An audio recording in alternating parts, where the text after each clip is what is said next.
Good day everyone! Today tuturo ko sa inyo kung paano ba mag-transfer ng pera from BDO to GCash. So today, ayan, makikita nyo, inopen ko na yung aking BDO app and dito maglalagid lang tayo. Syempre, gamit yung ating username and password. Once na makapaglagin na tayo, wait lang, tap ko lang OK. And lagin lang ako gamit yung aking biometrics. Then, once makakapasok na nga tayo sa ating BDO app, mapupunta tayo sa pinaka-home. And dito makikita na natin yung ating available balance. Update later ko na lang to.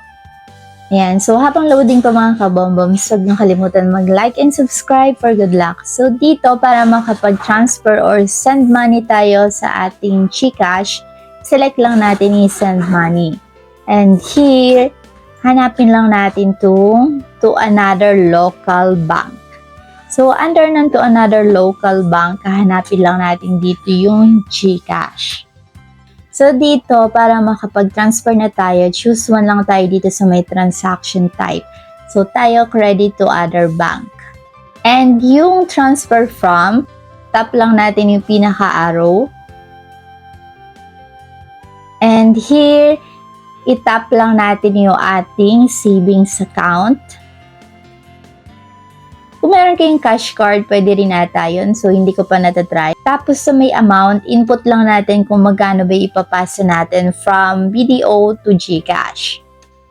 Ito yung mga kailangan yung sagutan. So, dito, ilalagay ko muna yung amount na aking ipapasa. So, for example, 6,000 pesos. Destination bank, pipili lang tayo dito sa pagpipilian. So, tap natin yung arrow and hahanapin natin yung GCash. So, medyo linawan nyo yung mata nyo dahil medyo nasa baba yun. Baka di nyo mapansin. Pero, mahanap at mahanap nyo pa rin naman yan. So, hanapin lang natin si GCash. Like, subscribe, and hit the notification bell for good luck. So, ito yon yung GCash via InstaPay. Tap lang natin yung GCash via InstaPay. Dito sa may destination account number, ito yung mobile number na nakaregister sa GCash account na papasahan nyo. And dapat tama yung mga details na ilalagay nyo dito para hindi kayo magkaroon ng problema. Receiver details, ilalagay niyo yung last name niya, first name, saka middle initial, and yung mobile number, pareho lang din yan dun sa may destination number. Alright, sa purpose of transaction, para saan ba itong ipapasa nyo? So, for example, payment. Tapos dito sa template name and template description, kailangan natin maglagay. So, ayan, mapapansin nyo, tinry kung wala akong ilagay. Ayan, kailangan daw lagyan. So, required yan.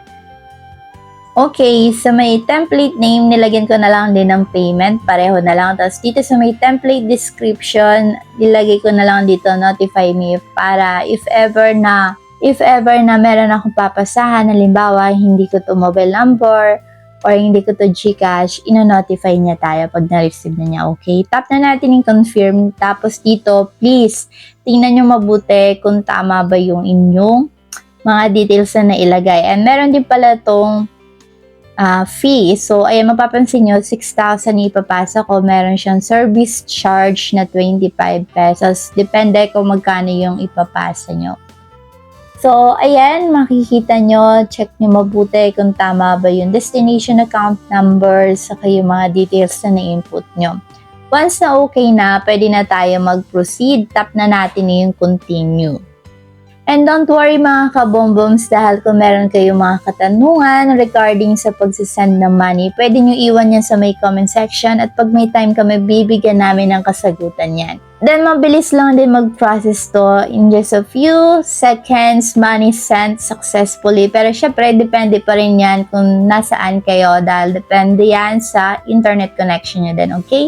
So, titingnan na natin kung magre-reflect na yun sa aking GCash account. And kung gusto nyo gumawa ulit ng another transaction, tap nyo lang to, okay? So, now, lalabas na ako dito and i-open ko na yung aking GCash app. And kung hindi nyo pala ma-receive yung amount, meron tayong another tutorial niyan. Basta ilagay nyo lang yung mga problem na pwede nyo ma-encounter or na-encounter sa pagsisend ng money dito sa may BDO. So, ayan, i-open ko ni aking GCash app. So, tada! Nag-reflect na agad yung amount dito sa aking GCash balance. So, kung mapapansin nyo, meron itong 100 pesos dahil meron na talaga akong available balance na 100 pesos. Alright, hanggang dito na lang ang video natin for today. Thank you for watching and stay blessed!